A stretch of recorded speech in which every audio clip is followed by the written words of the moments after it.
네, 오늘 어린이날 맞아서 박근혜 대통령이 북한 어린이를 만났습니다. 8살 아이입니다. 여자아이입니다. 이름은 지미입니다. 영상과 함께 얘기를 해보겠습니다. 자, 이정훈 동아일보 출판국의 편집위원께서 저 화면 좀 정리 좀 해주세요. 어떤 모습인가요? 대통령께서 오늘 용산에 있는 CGV에 가셔갖고 만스키 감독이 만든 태양 아래를 관람하셨습니다. 탈북자 가족 한 50명, 국가 유공자 대표들과 함께 쭉 다 보셨습니다. 자, 지금 오늘요. 자, 어린이날 맞아서 오전과 점심때는 행사를 했고 오후에 2시 50분부터 영화를 관람했습니다. 자, 어린이날을 맞아서 북한의 어린이들에 대해서 보다 관심을 갖기 위해서 박근혜 대통령이 북한 어린이를 다룬 다큐멘터리 영화를 봤다고 설명했습니다. 김정범 교수님, 이제 내일 북한은 굉장히 중요한 행사를 앞두고 있잖아요. 하루 전날 대통령은 북한 어린이의 인권, 그의 거짓된 삶에 대한 관심을 보였네요. 맞습니다. 이 영화가 북한의 진면목을 다 보여주는 것이죠. 북한 주민들의 모든 일거수일투족이 영화 감독이 연기자한테 지시하듯이 모든 것이 지시해서 움직이고 그다음에 발언 내용도 전부 다 써준 대로 지시한 대로만 말하는 모습들을 전부 다 이 영화가 담고 있기 때문에 북한 체제의 근간을 흔들 수 있는 그런 어떻게 보면은 당대회에 대해서 가장 큰 공격이랄까 어떤 북한을 힘들게 만드는 그러한 영화를 할 수 있겠습니다. 자, 지금 보시는 대로 8살 진미를 카메라에 쭉 담으면서 과연 북한의 8살 아이들을 지금 보시는 것이 진미거든요. 이 아이의 삶을 통해 평양 시민들의 삶, 그들이 얼마나 극장처럼 연출된 공간에 살고 있는가를 보여주는 저 영화입니다. 박근혜 대통령이 오늘 오후 2시 50분 용산에 있는 극장을 찾아서 함께 봤는데요. 근데 관객 수가 전 이 숫자를 보고요. 아니, 벌써 1,300만이나 봤나 싶었는데 그게 아니라 진짜 13,000밖에 안 되는 거죠? 네, 그렇습니다. 네. 지금 그러니까 지난달 26일 개봉했으니까 한 벌써 열흘 됐는데 열흘 동안 하루에 1,300명, 13,000명만 이 영화를 봤군요. 상업적으로 성공하기 힘든 영화인가요? 그렇겠죠, 아무래도. 짧고. 근데 공산 독재 국가를 연구하는 사회학자들 중에서 티모 코란이라는 학자가 저렇게 독재 정권하에서 살아가는 어린이나 백성들이 자기를 표출하는 방법이 공개적으로는 거짓말을 하고 속으로는 진심을 가지고 있다릅니다. 그러나 언젠가는 정권의 힘이 약해지고 주민들이 정말 폭동을 하면 승리할 수 있는 기대감이 온다 그러면은 겉으로도 진실을 표현할 때가 온다 그러더라고요. 그때가 이제 혁명의 성공기라는 그런 말을 해서 혼옥 위장 이론이라는 말을 하거든요. 만스키 감독이 거대한 세트장 갔다 왔다 하는데 북한 국가의 성격이 그야말로 극장 국가 아니겠습니까? 자, 그러면요. 만스키 감독, 지금 보시는 저 다큐멘터리 영화를 만든 러시아의 감독인데요. 자, 평양에 머물면서 찍었습니다. 한국에 왔었죠. 저희 기자가 만나봤더니 촬영을 해보니 이렇더라 하면서 자신의 생각을 밝혔습니다. 들어보겠습니다. Показывать только пропагандистскую сторону своей жизни, пока я не понял, что эта стена и есть истинная сторона жизни Северной Кореи. Об этом фильме очень ответственный момент объединения, в которое я на самом деле в ближайшие годы не верю, что это может произойти. Хотя бы через 50 лет успела немножко пожить, будучи свободным человеком. 자, 만스키 감독. 자, 하여간 이런 상황을 가장 몸소 겪으면서 만들었던 저 감독인데요. 자, 결국 대통령이 오늘 어린이날을 맞아서 다른 영화도 아니고 자, 북한 어린이를 다룬 영화를 봤습니다. 심규선 대기자께 좀 질문드릴게요.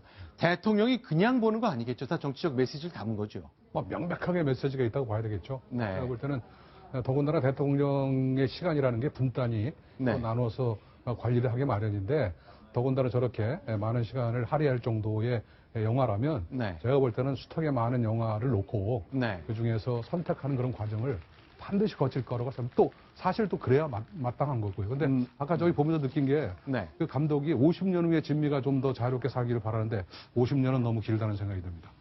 그것이 빨리 5년으로 앞당겨지는 노력을 좀 해야 될 것 같습니다. 정부도 할 몫이 있고 우리들도 할 몫이 있을 것 같습니다. 자, 그런데 박근혜 대통령이 최근에 봤던 영화들 보면은 이렇게 태양 아래라는 평양의 어린이를 다룬 영화 말고도 다른 거 봤거든요.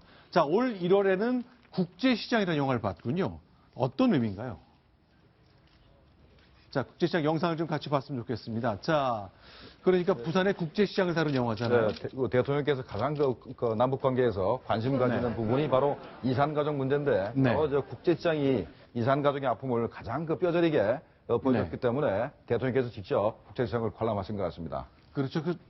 국제시장을 보게 되면 왜 러시아에 파견된 광부들하고 간호사들이 독일입니다. 독일 가서 상당히 어렵게 살아온 이야기, 그 다음에 베트남전 갔다 온 이야기, 다 모든 게 돌아가면 우리가 한참 산업화 하던 박정희 대통령 시절의 이야기가 있어서 상당히 많은 관객을 끌었는데 어떻게 보면 아버지 생각도 나셨을 거고 한국이 한참 발전하던 시절에 생각이 나서 보지 않았나 그렇게 생각됩니다.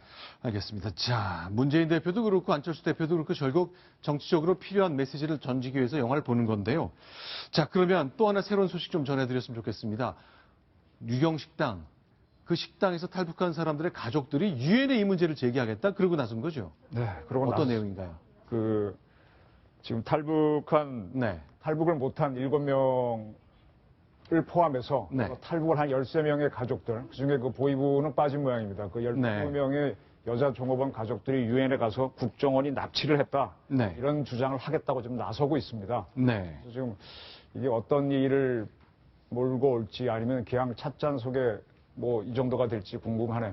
네, 지금 화면에 보이는 저분들인데 앞으로 저분이 평양에서 AP와 같은 외신 카메라 앞에서 우리 가족들 납치됐다. 나 서울 가서 확인하고 싶다라고 하는 것이 아니라 미국 뉴욕에 있는 유엔 본부까지 갈 가능성이 커졌습니다. 저게 재밌는 게 현재 북한이 인권 문제 때문에 유엔 인권조사의 결의안이 여러 번 통과되고 굉장히 곤혹스러운 입장이 있지 않습니까? 그렇죠. 그럼 반대로 오히려 대한민국이 인권유린을 했으니까 대한민국을 규탄해야 된다. 이런 걸 들고 나가가지고 유엔 인권에서 지금 역공을 하고 있는 것인데 정말 잘못하면은 오히려 북한의 인권 문제가 더 열악하다는 것을 입증할 수 있는 그런 부분인데 일단은 하여간 북한이 일단 공세를 취하기 시작했습니다.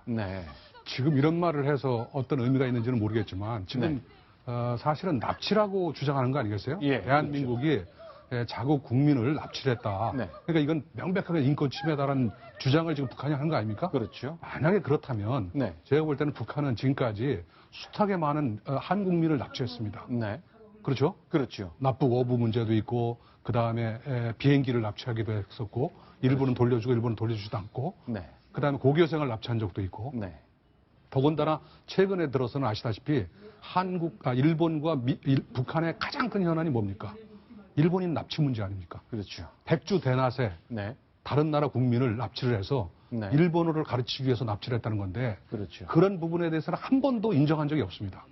그런 국가가 요번에 공개된 정보를 토대로 해서 전부 밝힌 이 사람들을 납치했다고 주장하는 것이 과연 얼마나 설득력이 있을지는 별도로 치더라도 자국이 벌인 그런 문제에 대해서 명백한 입장 표명이 먼저 있어야 되지 않겠는가 하는 생각을 언뜻 해봤습니다. 미국 정부가 그동안 테러 지원국이란 명목 국가 카테고리를 만들어서 북한을 계속 넣어오다가 부시 행정부 때 빼줬잖아요. 약간의 대화가 된다는 이유로. 어쨌건 다시 한번 명단에 넣는 것을 얘기한다는데 하여간 자신의 가장 약점인 곳을 공세적으로 나가는 선택을 했는데 과연 어떤 역풍이 불지 좀 봐야 될 것 같아요. 역풍 불 겁니다. 우선은 그 최은희 납치 사건 기억하십니까? 오래전 사건인데 그때 홍콩에서 그 배를 이용해서 사람을 납치해 갔단 말입니다. 그런 거는 홍콩의 사법권을 완전히 무시한 행동이고 그 나라의 주권을 침해한 건데 이번에 국정원이 중국에서 저 사람들을 납치했다면 우리가 중국의 사법권을 침해한 게 됩니다. 중국하고 우리하고 굉장히 외교적 마찰이 일어납니다.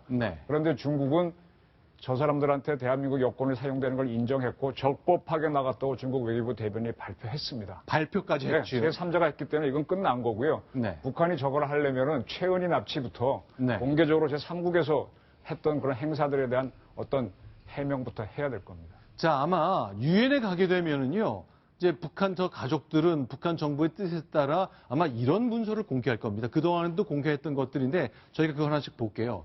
지배인이 한 명 있었잖아요. 자, 12명의 여자 종업원들이 이 지배인과 함께 13명이 한꺼번에 남쪽의 품에 왔는데 이 사람이 국가정보원 요원과 이런 식으로 전화 통화를 했다면서 쭉 공개한 게 있습니다. 이게 어떻습니까? 이렇게 번호가 직접 공개했거든요. 자, 중국산 국제 손전화번호는 당연히 알고 있죠. 자기 지배인이 쓴 거니까 알고 있을 것이고. 이 괴뢰 전화번호라는 것은 대한민국 내에 있는 그 전화번호입니다. 그러니까 그건 누구나 알 수 있는 겁니다. 그렇기 때문에 저거 납치의 근거로 활용한 것은 잘못된 것이고, 그 다음에 여기 지금 보면 통화 기록을 보면은 뭐 어디하고 이렇게 전화를 여러 번 했다고 쭉 나옵니다. 뭐 저장성 영파 지역하고 8회, 상해 7회. 요날 4월 5일에 8번, 4월 5일에 상해로 옮긴 다음에 7번, 4월 6일엔 상해에서, 4월 6일엔 또 말레이시아에서 이렇게 국가정보원 요원과 배반한 보위부 출신 지배인이 통화했다고 공개한 겁니다. 네, 저거는 제가 볼 때는 상당히 과학적으로 보이네요. 예, 과학적으로 보이지만은 처음부터 날조일 수도 있고, 날조일 가능성이 통으로요. 아예 소설을 썼다. 처음부터 다 날조일 수 있고, 두 번째는 뭡니까? 7명이 우리 한국을 안 왔지 않습니까? 그 7명이 통화하는 걸 옆에서 듣고 나중에 보위부가 신문하는 과정에서 지배인이 어제가 통화하더라 라는 걸 물어가지고 역으로 해서 이렇게 얘기할 수도 있는 것이고. 여자 종업원들이 얘기한 걸 토대로 쭉쭉 좀 꽤 맞췄을 수도 있고. 그다음에 세 번째 가능성은 현재 지배인이 그 핸드폰을 안 가져오고 떨어뜨려 놨기 때문에 그 유치책 때문에 그 핸드폰을 북한이 회수를 한 다음에 어디하고 통화를 했는가 이렇게 해서 맞춰볼 수 있는 가능성이 있는데 여러 가지 가능성 중에서 가장 큰 가능성은 북한이 처음부터 모든 걸 날조해가지고 우리가 대한민국이 북한 종업원을 유인 납치했다라는 것을 입증하기 위해서 처음 날조한 게 아닌가 이렇게 생각이 됩니다.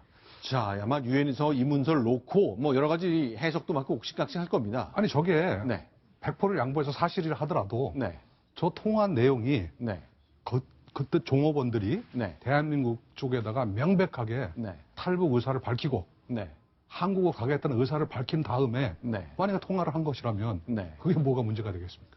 그렇죠.